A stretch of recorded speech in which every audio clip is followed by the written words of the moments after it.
Olá pessoal, estamos começando o segundo módulo do nosso curso Manual do Vencedor. E nesse segundo módulo nós vamos focar no âmbito espiritual da sua vida. No primeiro módulo nós fizemos uma introdução a respeito de tudo aquilo que nós gostaríamos de estar falando nesse módulo, e nos próximos. E agora nós vamos focar na sua vida espiritual. Então, para que nós possamos ser vencedores, é necessário que nós estejamos com todas as áreas da nossa vida perfeitamente estabelecidas. Estejamos com todas as áreas da nossa vida ajustadas. E nós sabemos, como cristãos, que a área mais importante da nossa vida é essa área espiritual. É a nossa vida com Deus. Portanto, eu queria, nesse módulo, nos próximos módulos, estar falando especificamente sobre a nossa vida com Deus, a nossa vida espiritual. Eu creio que isso vai te ajudar muito, porque muitas vezes nós não percebemos mais a nossa vida espiritual não está como ela deveria estar. Ela muitas vezes não está progredindo como poderia. E eu acredito que Deus ele deseja te ajudar. O Senhor deseja, acima de tudo, que você possa estabelecer uma vida vencedora em todas as áreas, inclusive na sua vida espiritual. Então, nesse segundo módulo do curso Manual do Vencedor, eu quero falar sobre a nossa vida espiritual. E eu gostaria de começar falando a respeito da gloriosa redenção de Deus. Sabe, antes de nós entendermos qualquer coisa a respeito de nós mesmos, do propósito de Deus para nós precisamos entender então, qual que foi a salvação. Redenção significa salvação. Precisamos compreender que o Senhor, Ele nos transformou, Ele nos salvou, Ele mudou a nossa história. E esse é o nosso ponto de partida para entender tudo que virá depois. Porque se você não compreende que você foi transformado por Deus, que você foi salvo, dificilmente você vai ter fé para crer em outras coisas e colocar em prática outros princípios. Então, eu vou estar falando sobre a salvação de Deus nas nossas vidas, ok? Bom, primeiramente eu gostaria de fazer uma pergunta para você. Você sabe dizer qual que é o propósito de Deus para a sua vida? Por que nós precisamos ser salvos? Nós temos que ser salvos de quê e para quê? Por que Deus deseja nos salvar e como Ele fará isso? Então essas são algumas das perguntas que nós vamos responder nesse módulo do curso Manual do Vencedor. E o meu desejo é que você possa verdadeiramente reter esses princípios, guardá-los no seu coração, porque eu acredito verdadeiramente que eles farão grande diferença na sua vida. Então, primeiramente, eu gostaria de enfatizar qual que é o propósito eterno de Deus para nós. Sabe, quando Deus criou o homem, Deus criou Adão e Eva, Ele os colocou no jardim. E Ele deu um propósito para ele, para o homem, para a mulher, para aqueles seres que Ele havia criado. E o Senhor disse para Adão: Adão, eu quero que você cresça e se multiplique, seja fecundo. Está lá em Gênesis capítulo 1, versículo 26. Domine sobre os peixes do mar, sobre as aves do céu. Isso tudo Deus disse depois de os abençoar. A Bíblia diz, Deus os abençoou e lhes diz, sede fecundo, multiplicai-vos, dominai, enchei a terra, sujeitai-a.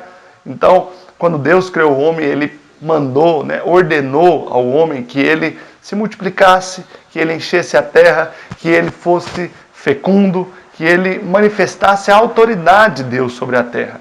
Sabe, e o propósito de Deus para Adão naquela época continua sendo o mesmo propósito para nós também. Deus nos criou com o propósito de sermos fecundos, de enchermos a terra, de dominarmos. Então, o propósito de Deus, uma vez que nós vemos esse texto, e há um princípio na Bíblia que se chama o princípio da primeira menção, onde tudo que é dito pela primeira vez na Bíblia serve de referência para as próximas menções. Então, nesse momento, o Senhor diz para Adão, eu quero que você cresça, se multiplique, encha a terra, seja fecundo, sujeite, domine. Então aqui, o propósito eterno de Deus, nós podemos entender que é ter um grupo de pessoas, ou seja, uma família, que seja a sua imagem e semelhança, porque o Senhor disse, que fez o homem a sua imagem e semelhança, e que o expresse e o represente na terra. Esse é o propósito de Deus, querido. E a vida em comunidade se estabeleceu desde essa época, desde antes da fundação do mundo. O Senhor não deseja que nós vivamos sozinhos. Ele não deseja que você sirva a Deus da maneira como você simplesmente acha melhor. Ele quer que você o sirva segundo a vontade dele e em comunidade. Deus é um Deus triuno, ou seja, Deus não está só. E da mesma forma, Ele não quer que nós estejamos sós.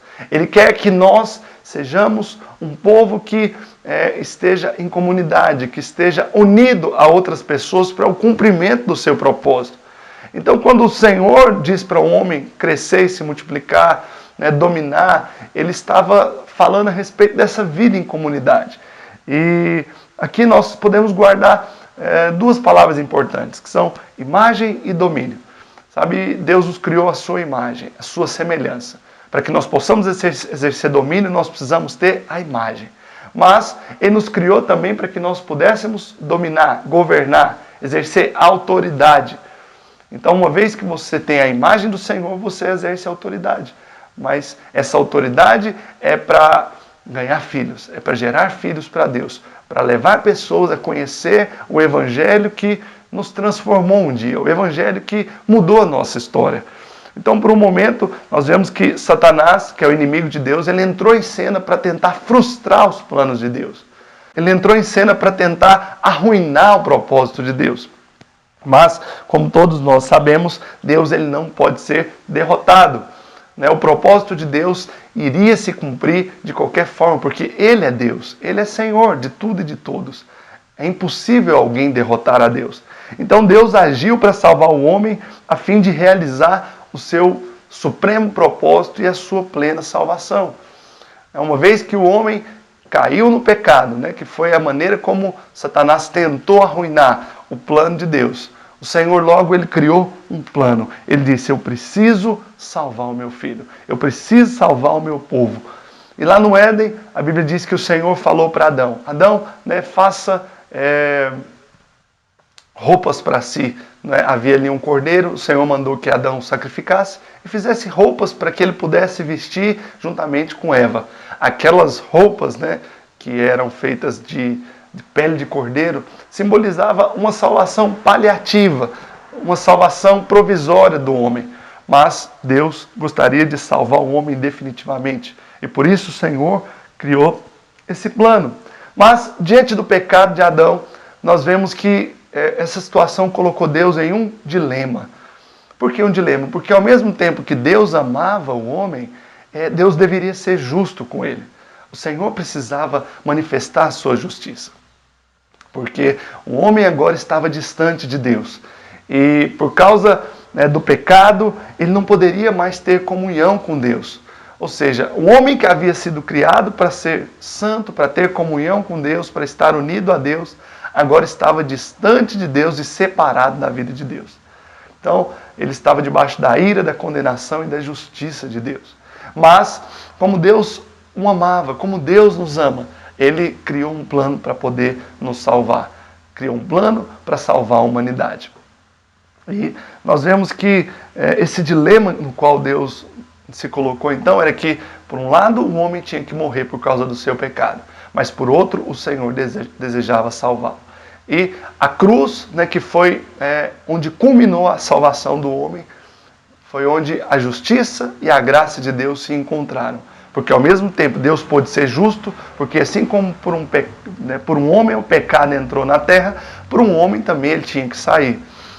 Então, Jesus veio ao mundo, ele viveu uma vida completamente santa, foi concebido sem pecado, ele cumpriu com todos os pré-requisitos de Deus, e ele morreu naquela cruz, derramou o seu sangue, para que eu e você pudéssemos ser salvos. Então, na cruz, o Senhor pôde manifestar a sua justiça, mas também pôde manifestar a sua graça, e elas se encontraram.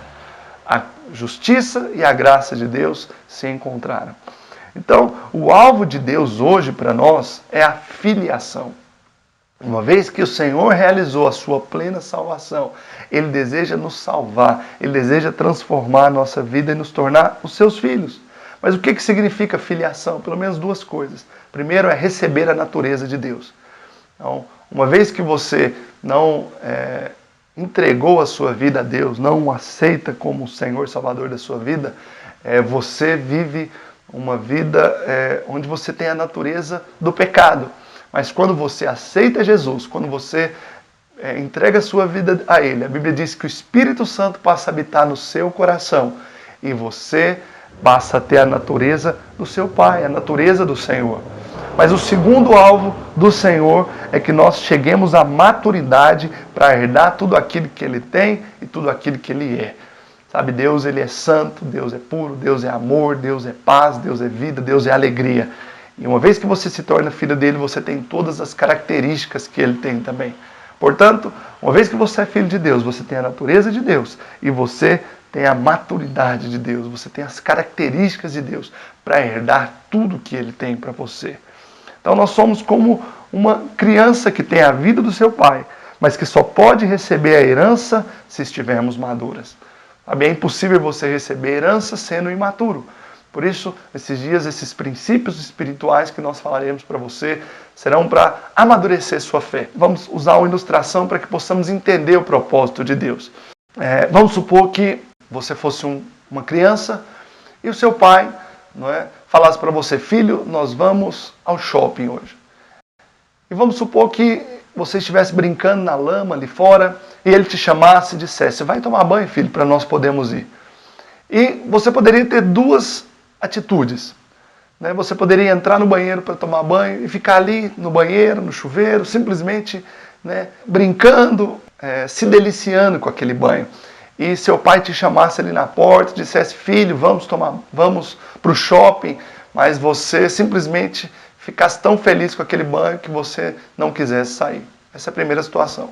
A segunda situação é que você entrasse no banho, tomasse o banho rapidamente, saísse e vocês fossem ao shopping.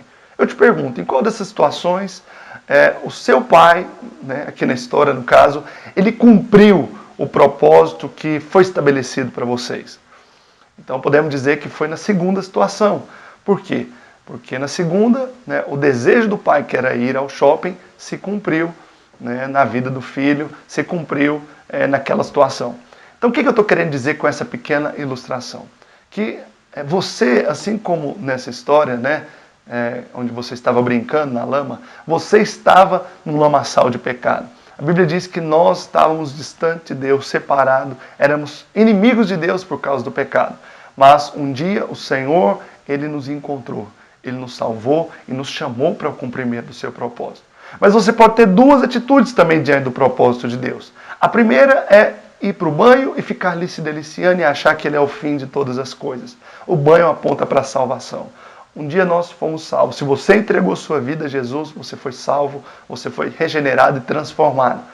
Mas a salvação, ela não é um fim em si mesmo. A salvação é um desvio de rota do Senhor.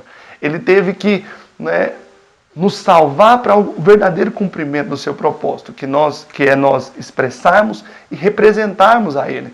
Só que, se você ficar simplesmente condicionado à salvação, condicionado ao fato de que você foi salvo e que isso é muito bom, não é? Que de fato e não agir em relação ao propósito de Deus, você vai viver uma vida cristã paralisada. Você não vai estar dentro no centro, né, do propósito e da vontade perfeita de Deus para a sua vida.